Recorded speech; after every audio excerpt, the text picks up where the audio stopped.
Hello everyone and welcome back. And here's my most recent stupid purchase. The reason it's a stupid purchase is, well, you'll find out, especially in the state it's in currently.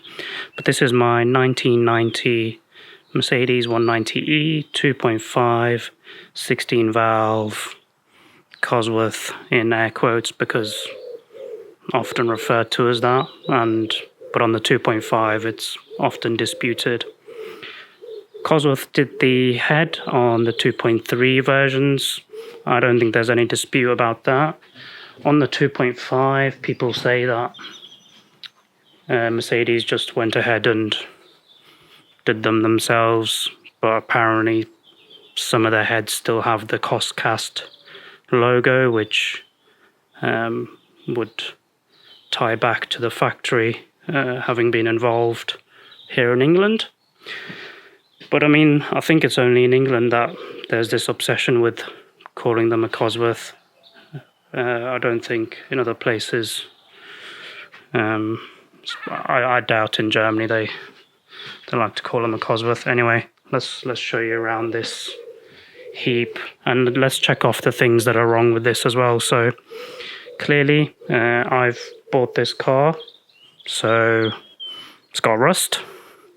It's been crashed, and it's currently missing a lot of parts. So it did come with a full interior, but I'm an idiot, so I sold it. So no steering wheel is my makeshift dogleg shifter.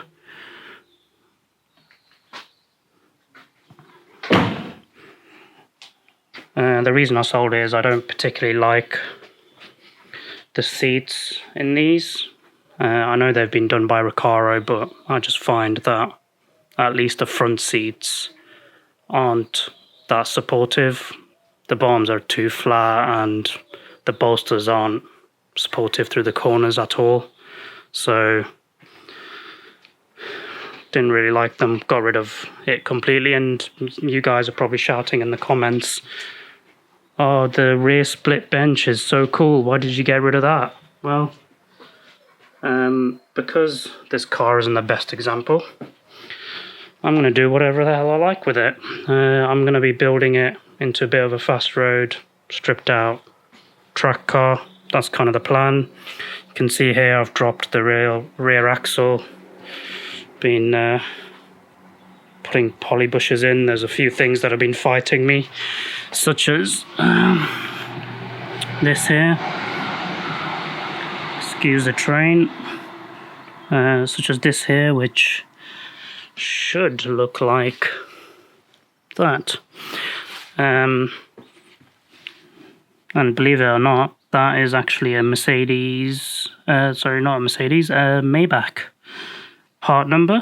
So once I've put this back together, if this doesn't ride like a Maybach, I'll be pretty disappointed.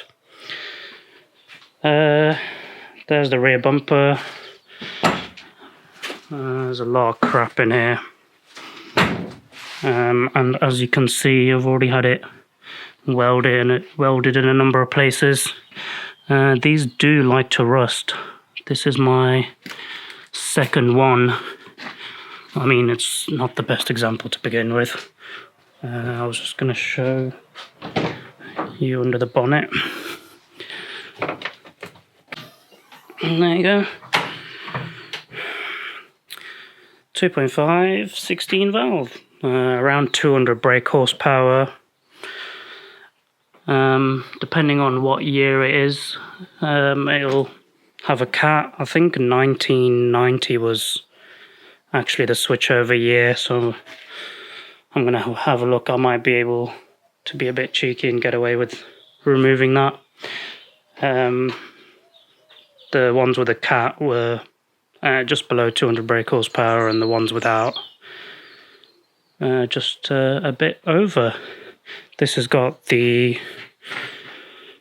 Bosch K-Jetronic injection, which loves to go wrong on a number of fronts. It's not too bad once, you've gone through the sensors, made sure that they're within the parameters that they should be working to. But yeah, we'll see what we do with that. I'm thinking individual throttle bodies eventually, but let's see when that happens. So here is some evidence of the accident. So this bit's been welded, and you can see someone's already removed the fan, the electromagnetic fan that comes on these. It's not viscous. That's only on the other models. The 2.3-16 valve and the 2.5 got a electromagnetic one. You can see that someone's changed the radiator out and put this fan on. I don't know what else there is on this really. I've got a lot of parts to go on. You've already seen the interior is completely missing. A lot of things to upgrade while I've got it apart. But the first thing is just getting it on the road really. This car had a pretty long fail list from what I remember. It's not been on the road for a long time. Let's have a look, see if I can pull it up on my phone. There we go. I don't know how visible that's going to be, but lamp's not working, that's pretty minor. Windscreen wiper not operating, I've already fixed that. The horn not working, I need to investigate that. I've already had some aftermarket thing on it, so I've already swapped that. Some rust, which I've had fixed. Brake pipe, which again I've changed. So yeah, this is a bit of a project to say the least. So a couple of jobs first. I'm going to paint this arch up. You can see I've already scuffed it down a bit. New caliper there. You can see I've already painted it down here. But I just need to do the arch to make sure it's sealed properly. I've already put a nice new bracket and bush in there for the anti-roll bar. So the other thing I'm doing is getting rid of the SLS system, which is the self-leveling suspension for the rear of the car. So when it has enough load in the boot, the car will sense that with a bracket around the anti-roll bar up there, and you can see it moving, and that'll lift the back of the car back up to the ride height that it should be at. And you can see there's a number of lines there, so I'm going to get rid of all of the accumulators, the struts, which are just here. And this line here is actually for the differential. It's ASD, so it locks with hydraulic pressure once you're going, I think, over 30 miles an hour, if I remember right. And can't get rid of all of it, but I'm going to loop it around there so it's not going to any suspension. I know people are going to be screaming at me in the comments, why are you getting rid of this? But I've got some aftermarket suspension which I'm going to put in, and the car's never really going to be fully loaded in the back, especially if I'm using it as a fast road / track car. Yeah, so that's the first order of business.